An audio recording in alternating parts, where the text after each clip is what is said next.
Friends, welcome to my channel Pranavam Sree arts. ഇന്നത്തെ ദിവസത്തിലെ വീഡിയോയിൽ നിങ്ങളുമായി പങ്കുവെക്കുന്നത് നരസിംഹ ദ്വാദശിയെ പറ്റിയാണ്. വിഷ്ണു ഭഗവാന്റെ ഏറ്റവും ഉഗ്രമൂർത്തിയായ അവതാരമാണ്. കുംഭമാസത്തിലെ ശുക്ലപക്ഷ ദ്വാദശിയാണ് നരസിംഹ ദ്വാദശിയായി ആഘോഷിക്കുന്നത്. ഭക്തനായ പ്രഹ്ലാദനെ രക്ഷിക്കാനായി ഭഗവാൻ തൂണ് പിളർന്നു വന്നതിൻ്റെ സ്മരണ പുതുക്കുന്ന ദിവസമാണിത്. നരസിംഹ ദ്വാദശിയെക്കുറിച്ച് നമുക്ക് അതിൻ്റെ ഐതിഹ്യത്തിലൂടെ ആദ്യമൊന്ന് മനസ്സിലാക്കാം.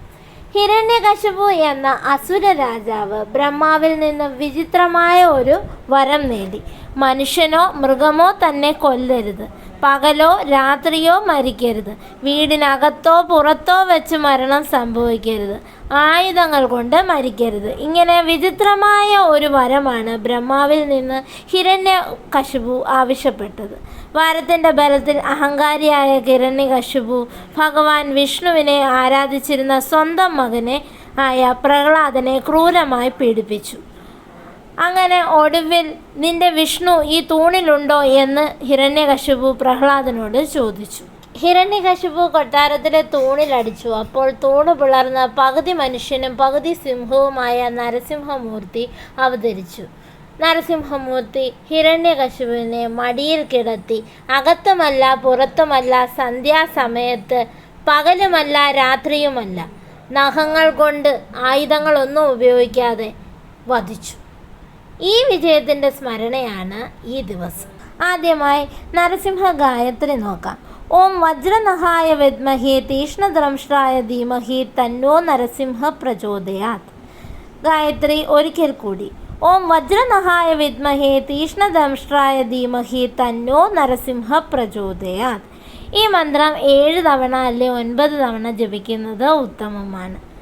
ശ്രീ നരസിംഹ പ്രണാമം നോക്കാം അടുത്തതായി. നമസ്തേ നരസിംഹായ പ്രഹ്ലാദദായിനി ഹിരണ്യകശിപോർവക്ഷഃ ശിലാഢങ്ക നഹാലയേ. ഒരിക്കൽ കൂടി. നമസ്തേ നരസിംഹായ പ്രഹ്ലാദദായിനി ഹിരണ്യകശിപോർവക്ഷഃ ശിലാഢങ്ക നഹാലയേ. നരസിംഹ പ്രണാമം 21 തവണ ജപിക്കുന്നത് ഉത്തമമാണ്. നരസിംഹസ്വാമിയെ ഭജിക്കുന്നതിലൂടെ ചൊവ്വാദോഷ പരിഹാരം. ജാതകത്തിൽ ചൊവ്വാദോഷം ഉള്ളവർ നരസിംഹമൂർത്തിയെ ആരാധിക്കുന്നത് ദോഷകാഠിന്യം കുറയ്ക്കാൻ സഹായിക്കുമെന്നാണ് വിശ്വസിച്ചു വരുന്നത്. അതുകൂടാതെ ശത്രുദോഷം, ഭയം, മാനസിക വിഷമങ്ങൾ എന്നിവ മാറാൻ നരസിംഹ ദ്വാദശിയായ ദിവസങ്ങളിലും അതുപോലെ തന്നെ നരസിംഹമൂർത്തിയെ പ്രാർത്ഥിക്കുന്ന സന്ദർഭങ്ങളിലും നരസിംഹ മന്ത്രങ്ങൾ ജപിക്കുന്നത് ഉത്തമമാണ്. നരസിംഹ ദ്വാദശിയുടെ പ്രാധാന്യം നോക്കുകയാണെങ്കിൽ നരസിംഹമൂർത്തിയെ ആരാധിക്കുകയും വിഷ്ണുവിൻ്റെ ശ്ലോകങ്ങൾ ജപിക്കുകയും ചെയ്യുന്നത് നിർഭയത്വം, ജീവിതത്തിലെ തടസ്സങ്ങൾ കീഴടക്കൽ, സന്തോഷം, സമാധാനം, എല്ലാ പരിശ്രമങ്ങളിലും വിജയം എന്നിവ കൈവരിക്കാൻ വേണ്ടിയാണ്. നരസിംഹമൂർത്തി തൻ്റെ ഭക്തർക്ക് ധൈര്യം, ആത്മവിശ്വാസം, സംരക്ഷണം എന്നിവ നൽകി അനുഗ്രഹിക്കുന്നു. അതിനാൽ നരസിംഹ ദ്വാദശി വളരെ ഫലപ്രദമാണെന്ന് കണക്കാക്കപ്പെടുന്നു.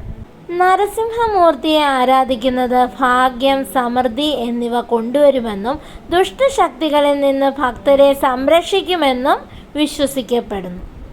നിങ്ങൾക്ക് ഇഷ്ടപ്പെട്ട നരസിംഹമൂർത്തിയുടെ മന്ത്രങ്ങളും അതുപോലെ തന്നെ വിഷ്ണുവിൻ്റെ മന്ത്രങ്ങളോ കമൻ്റായി രേഖപ്പെടുത്താവുന്നതാണ്. ഏവർക്കും നരസിംഹമൂർത്തിയുടെ അനുഗ്രഹം ജീവിതത്തിൽ ഉടനീളം ഉണ്ടാകട്ടെ എന്ന് പ്രാർത്ഥിച്ചുകൊള്ളുന്നു. വീണ്ടും മറ്റൊരു വിശേഷവുമായി മറ്റൊരു വീഡിയോയിൽ കാണാം. അതുവരേക്കും ഈ ചാനൽ ഒന്ന് ലൈക്ക് ചെയ്യാനും സബ്സ്ക്രൈബ് ചെയ്യാനും കമൻറ്റ് ചെയ്യാനും മറക്കല്ലേ. Bye, see U.